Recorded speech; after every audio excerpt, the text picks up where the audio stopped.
3, 2, 1. Here we go!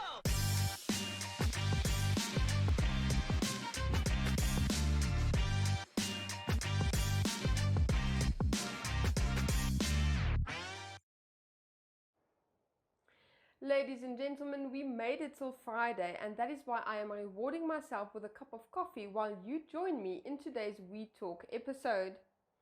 In today's interview, me and colleague Janne Marie Smit from Namibian Sun will both be speaking to Omar van Reenen with regards to the pride flag painted in front of Brewer's market.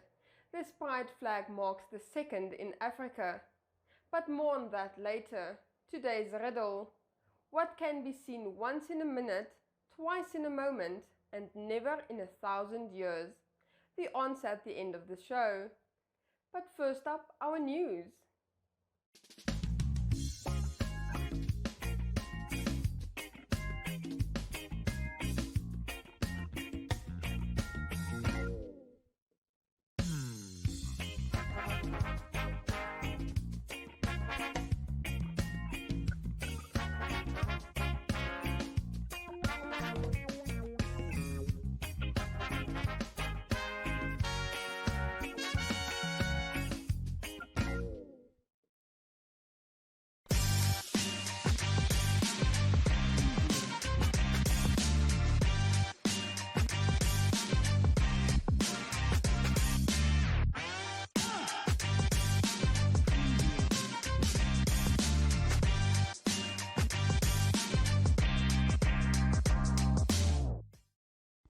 And now heading to our website for some news. A couple who lost their jobs due to COVID-19 are now using their baking skills and kitchen to try and stay afloat. The income they make from selling small cookies and koeksisters should not only cover Ansi and Handré Hulme of Windhoek's basic expense, but also André's medication for the treatment of his throat cancer, which is often not available from the state. Ansi says they are busy all day and afternoons are usually used to dry out the morning rusks. Up to 21 dozen koeksisters are baked in one day, with their small kitchen boasting 3 ovens a year later. Although orders have increased and their products are also sold in Swakopmund, ingredient prices have risen so much that their profits are small. They have to sell products first to be able to buy ingredients again. In a bid to raise some funds, South African singer Brandon Piper presents a concert in Windhoek later this month with the proceeds which will go to the Hulmes to help with medical and everyday costs. And in some entertainment news, February is often considered to be the month of love. On Valentine's Day, we shower those closest to us with love and affection, but the one person we often forget to show appreciation and love to is towards ourselves. How often can you say that we are in content with what we see in the mirror? If you could change one thing about your appearance at the snap of your fingers, would you? A State of Contentment, a solo photographic exhibition by Gina Visagie, curated by the Ifanu Gallery in collaboration with Café Prestige at the Franco-Namibian Cultural Centre, gently encourages us to be present and love ourselves despite all of our self-perceived flaws or imperfections. Gina Visagie is a 21-year-old portrait photographer based in Windhoek. A State of Contentment is her first solo exhibition. The exhibition opened its doors on Thursday and can be viewed until the 9th of March. The Ministry of Education, Arts and Culture and the Ministry of Sport, Youth and National Service, together with the GIZ's regional program Sport for Development in Africa, recently held a sports art competition. Through the Integrated Physical Education and School Sports Program, IPES, children from the 14 regions of Namibia were asked to illustrate what sports and physical education means to them. They did this through the medium of art, and drawings flooded from all the regions, with the best 12 being selected to form part of the actual IPES calendar. This sport art competition was an initiative started by IPES and ran from September to October last year. Children between 7 and 16 years could enter by submitting a drawing showing the importance of sport and physical education. In addition, each child submitted a short story describing how sport has impacted their lives. The drawings and stories are part of the 2022 IPS calendar. And finally, some sporting news. It's that time of the year again with the Cycle Challenge all set to take place on Sunday. The Nedbank Cycle Challenge is set to take place on the 13th of February, starting at the new Nedbank campus on Fidel Castro Street, opposite the Zoo Park in the capital. Dubbed the greatest race under the sun, the Nedbank Cycle Challenge is expected to attract more than 1,000 enthusiastic cyclists to the starting line come Sunday morning to take part in the 20, 30, 60 and elite 100-kilometer distances. The challenge is set to start at 7 a.m. sharp, with the Windhoek City Police on the scene to ensure the cyclists' safety.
The rainbow sidewalk that is painted outside of the Brewer's Market is the second rainbow sidewalk in Africa, and it is the first LGBTQ historic landmark for Namibia. And the Rainbow Sidewalk commemorated Human Rights Day on the 10th of December 2021, but it also celebrated the end of Pride Week, which was an intersectional week of celebrating our identities and LGBTQ persons and women's fight for reproductive justice as well. Why we did this was because representation and visibility matters. We know that state-sanctioned homophobic policies has pushed our community onto the margins of society. And one of the strongest tools we as LGBTQ persons have, coming out together in community, makes us stronger. And when we bring ourselves out of the shadow, we inspire many of our fellow LGBTQ brothers, sisters, gender non-conforming families to take up space. And because space has been denied for us, and as I've said, we've been pushed back into the closet and having our dignity and humanity stripped away from us. This rainbow sidewalk basically says we are here, we are queer, we are going nowhere, and this is our country too. And the rainbow sidewalk, also with all its colors and its diversity, celebrates our community's diversity, gender diversity, sexual diversity, our identities. It also celebrates our inclusivity as well. Each color has a very unique meaning and message to LGBTQ persons. But all in all, the Rainbow Sidewalk is about community. It's about visibility, and it's about representation, and it's about building a society based on love and not hate. After we painted the sidewalk, you've seen many folks, LGBTQ persons, young, old, allies come out, take pictures. Like I said, it is a landmark, and it means so much to so many people. And so many people were happy to see Windhoek become a inclusive community and inclusive city that celebrates its very large, prominent LGBTQ social community. So the reason why we chose to have the Rainbow Sidewalk at the Brewer's Market is because this place is formerly known as the Warehouse Theatre. And the Warehouse Theatre has been known in the LGBTQ community as a safe and inclusive space where we can come out, celebrate our sexuality, celebrate our identity, and most importantly, celebrate our right to love freely without any harassment, without any discrimination, but it's just a safe space. And to a large number of LGBTQ persons, we know how important safe spaces are for us and for our community, and how very impactful they can be to help uplift us together. 2021, we've actually blanketed is the year of LGBTQ liberation fight for civil and human rights in Namibia. We know that there are more than 9 court cases against the Ministry of Home Affairs, and state-sanctioned homophobia is still the order of the day in the country, and there's a lot of societal prejudice. But those do not outweigh what Namibians' deeply held values are, and that is that we know what the scars of discrimination look like in this country, and we know what the promise of equality enshrined in our constitution should be. And this year we've truly conceptualized, well, what does equality mean to us? What does Born Free mean to us? And I think it's phenomenal to see that it is queer people who are only 31 years after independence. It's queer people who are testing what Article 10 means, what equality means in a born-free Namibia. Firstly, it's important to involve the business community, and that's why we've put out a call for invitations to invite business communities, organizations, independent groups to join the Pride Parade, to come to the Feminist Festival and exhibit their stalls, especially if they speak to reproductive justice and women's issues. But it's important that we open up our events to the corporate field and the private sector as well, because it's a collective effort, you know. LGBTQ issues aren't just political issues, and our identities as queer persons are politicized. You can't separate the two. But when you walk into the workplace, your LGBTQ identity is there. When you walk into a healthcare center, your LGBTQ identity is there, into a school, everywhere, some building an inclusive Namibia. And it's important for Namibia because we are a country that is so diverse, and through diversity you need to be inclusive of people's intersectional identities as well. And a nation's biggest strength is its diversity. Our diversity should not be our shortfall. And I'm not just talking about diversity of race or culture or gender, but diversity of sexuality and sexual expression as well.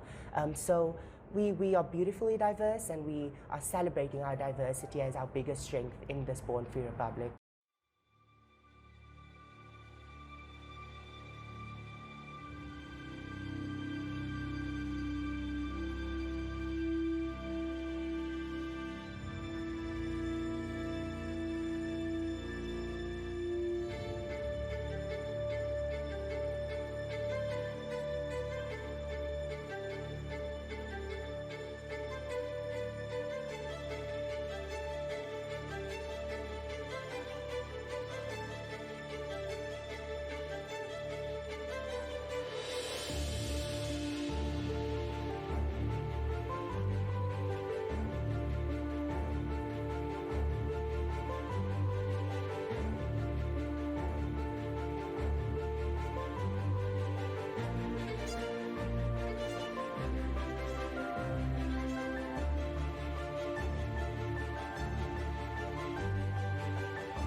For today's recommendation, you're going to have to set aside about 2 hours and head over to Netflix. Dating is hard. Online dating? Downright terrifying. Yes. The Tinder Swindler is a 2-hour documentary that was launched on Netflix on the 2nd of February. And this might just make you delete your profile altogether. The reality is you will never know a person you just met. You cross your fingers and hope that whatever they are telling you is the truth. You Google, you Facebook stalk, but it only reveals so much. But as it goes with dating, trust is earned over time. So imagine you have been committed, you've been seeing one another for over a year, you feel it's time to move in together, you're in a long-term relationship. Then he goes away on business, something happens, and it might cost him his life. So you need to help financially, again, and again, and again.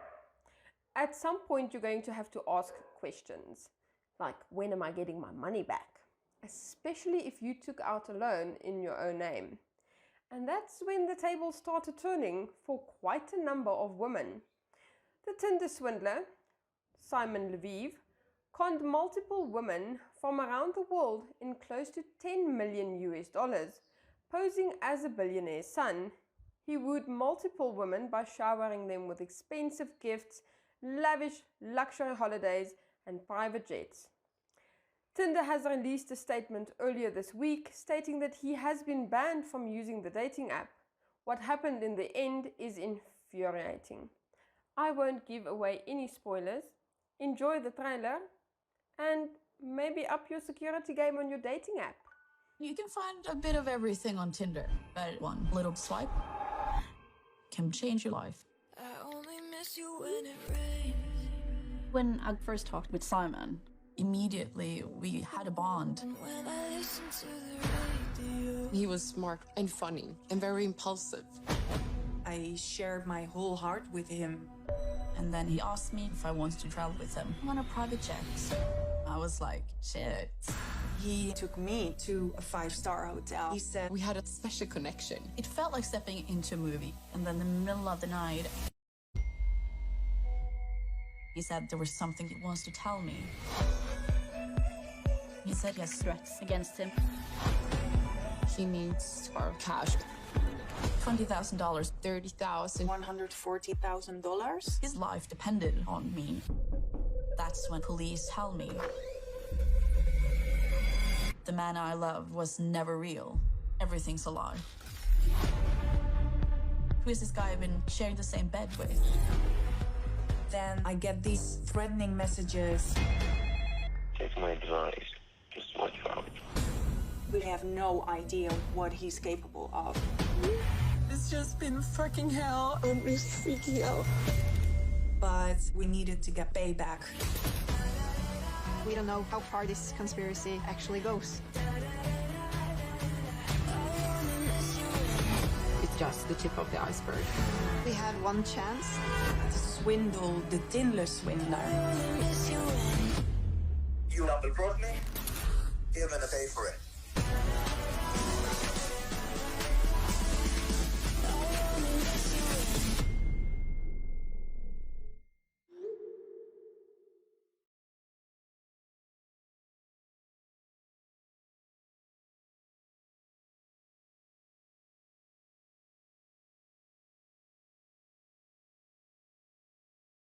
Choose your flex package with Paratus today.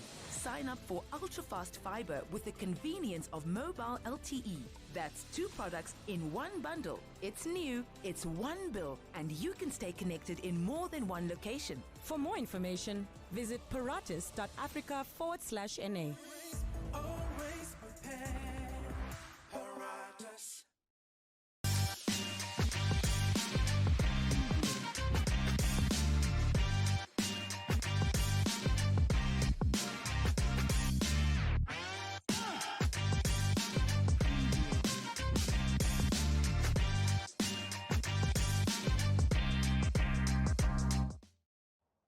For for today's life hack is for when you are packing and moving elsewhere. This is something I did myself and it worked wonderful. I packed kitchen related items in one box and I labeled it A1 or A2, and when I came to my new house I labeled the cupboard where I wanted to pack it A1 or A2. This made packing a breeze and I was done in no time. Next up, Jeanette, do you hard for your flex minute? Ladies and gentlemen. Yeah, welcome to another exciting edition.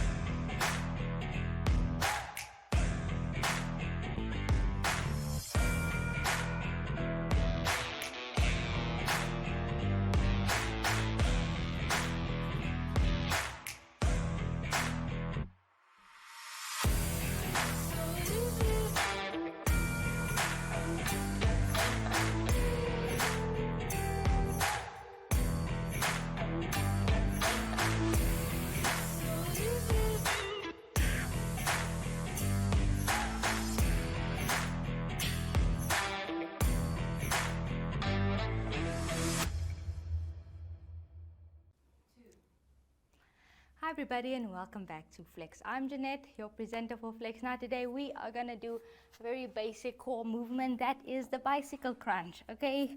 Now I just love a good bicycle crunch because it works on your oblique muscles, it works on all your ab muscles, but you have to twist with this one, okay? So you really want to twist it while you bring it in, stretch out those legs, be focused on what you're doing. Focus on your abs, feel them burn. You don't necessarily have to do this fast, you can also do it slow, okay? So focus where you're placing that leg, flex it if you want to, or point your toe. And after that one, we are gonna do some leg pulses. So you're gonna keep this up, 1, 2, 3, pulse it, 1, 2, 3, okay? So literally moving while you're doing this. So you pulse those leg, you pulse your leg, and you do a deep crunch. Feel it, you'll feel it in your oblique muscles as well. That's what we want. We want to work every part of our abs. I will see you guys next time. For the meantime, keep that ab muscles tight, squeeze it in while you're doing anything today. I'll see you guys next time. Ladies and gentlemen, that brings us to the end of our show. I hope you have a fantastic weekend planned. If you are participating in the Nedbank Cycle Challenge, good luck. We will be rooting for you. That riddle just one more time. What can be seen once in a minute, twice in a moment, and never in 1,000 years? The letter M. We will be back bright and early on Monday. Enjoy your weekend. Goodbye.